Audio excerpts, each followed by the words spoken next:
think there is anything else that we as parents would want other than, a great education, solid foundation in language. She already has all those, so we are really happy.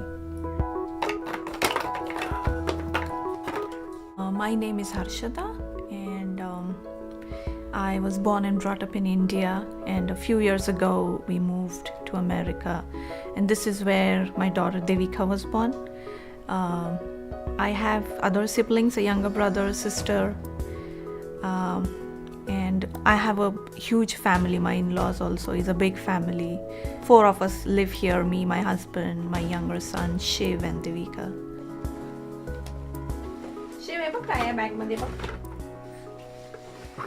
So Devika was born deaf, and my second one, Shiv, he is born hearing. So I have one of each, one deaf and one hearing kid. I was in a state of shock because the audiologist said, your daughter is born deaf, she's so sorry. And so the minute she said, I'm so sorry, your daughter is deaf, then I realized, oh, okay. So then my first reaction, I guess, was pretty natural for a hearing person. I just started crying in her office. She told us that she cannot hear, and then we have other choices, like we can try hearing aids, we can try cochlear implants, and she started explaining then and there. So we told her, oh, we need some time to process this information first. So she said, yeah, sure. So we came back home, and then we did a lot of internet research on what exactly that meant, being deaf. We were kind of reaching out to any resource we could go to, like internet, people calling back in India to our friends who are doctors and stuff. We did not know any deaf person earlier in our lives, so we were kind of did not know what to do. We were actually kind of almost leaning towards the decision of doing cochlear implants and stuff. She started in the baby class at the California School for the Deaf in Fremont when she was 18 months. We came to know about CSDF, California School for the Deaf. The first day I went with her, I myself had a lot of anxieties about how is she ever going to learn, read and write, because me being an architect, my husband being an engineer, we have a very solid academic background. And so does my family have. So like we have lawyers and doctors and engineers. So that was the first concern for us always. How is she ever going to learn to read and write and, become someone? So the first day I went to the school, I had a lot of anxieties, but I visited the school. I thought maybe all the teachers might be hearing, because that is what the norm usually is. So I went to the classroom and I saw, oh, the teachers are deaf. Oh, interesting. All the kids were deaf there, and everybody was signing and everybody was happy, everybody was communicating, and it was just like normal routine, any other classroom. It was just like I went to a school the way it was, and everybody was talking and everybody was signing. After visiting that school, our perspective about the situation completely changed. Rather, we started thinking that this is not a problem. So then we thought, let's give her a chance. And she actually really was so happy after going to that school, and everything literally just changed, and it's kind of This is the best place for her because she has all the deaf role models around her.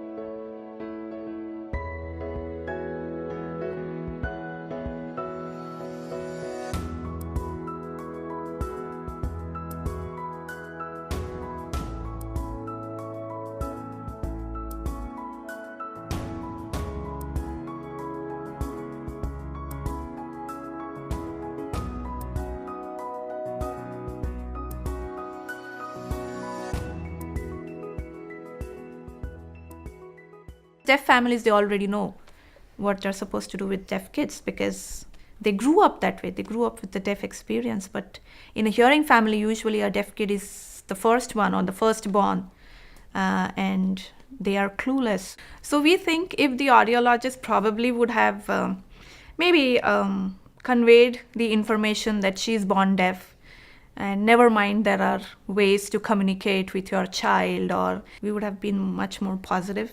Because I guess the way she said, the minute she said, I'm sorry, and she herself was pretty emotional about it, she herself was in tears while communicating the information. So I guess it just hit us. Like, I'm an architect, and I know I always had this solid academic background. And it was all because of a very good language foundation. So she has that. She has American Sign Language. And so because of the foundation, and a deaf kid is very visual, so she instantly connects. So no matter how complex things or complicated things we explain to her, she easily figures it out because it's a natural language for her. So if she has ASL with her, so she can become whatever she wants.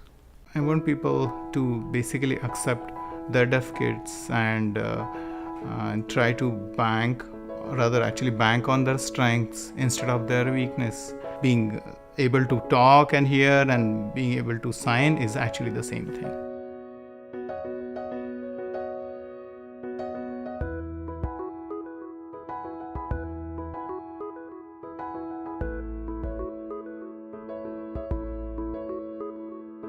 The first thing that a deaf kid needs is language from day one. For Shiv, it is actually his ASL is his mother tongue, and we liked it that way. Couldn't have been better because that way Devika would have always has somebody from family who actually signs with her and kind of have a connection with her. So it's beautiful. Whenever he thinks he has to convey something, like he is hungry, he wants water, or some meaningful conversation, he thinks that it has to be done in sign language, and everything else like playing, shouting, and all, it's all fine in English. That's what he thinks. So it's beautiful. We want to have ASL in the house so that Devika gets the access all the time, and it's working great. Yeah, and I'm not worried that he won't be able to speak, talk and all, because I myself actually learned English when I was 15 years old. So it actually doesn't matter at all.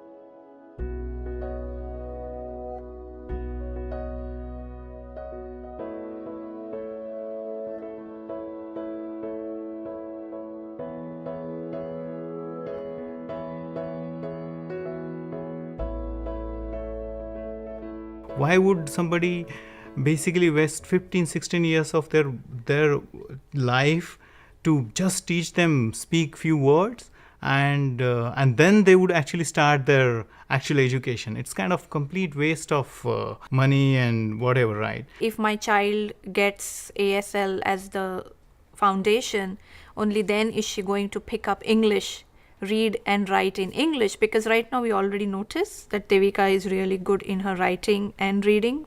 She is at par with her age level. So in all her assessments, she's always at grade level because her ASL skills are up to the mark for her age. So that's all connected. The stronger American Sign Language you give your child, the stronger the English and reading, writing skills will be, because that's all we want. Like, as parents, the first thought that crosses our mind is, okay, my child is deaf. What about the academics? What about the education? What about the college, university? So that's what the first thought crosses your mind. So if you give ASL, the other things naturally fall in place.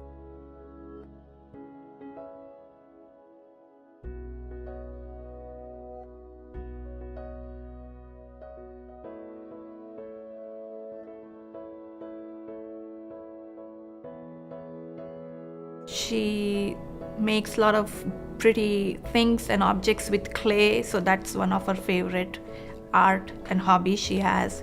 So she has told me, Mom, you can never stop clay classes for me. You should always continue. Okay, so we try not to stop it. She is a very confident girl. She has a lot of dreams. She wants to do a lot of things, and she is at grade level when it comes to everything, like reading, writing, academics. She's doing great. It's all because ASL is her first language, and she does great even outside in other environments. She goes to hearing parties, she socializes with hearing kids, and she's perfectly okay with it. She's very aware of her identity. She knows she's deaf and she knows others are talking, but she finds a way to communicate with other kids. So she's doing great, and she's a very curious kid, and we are very happy.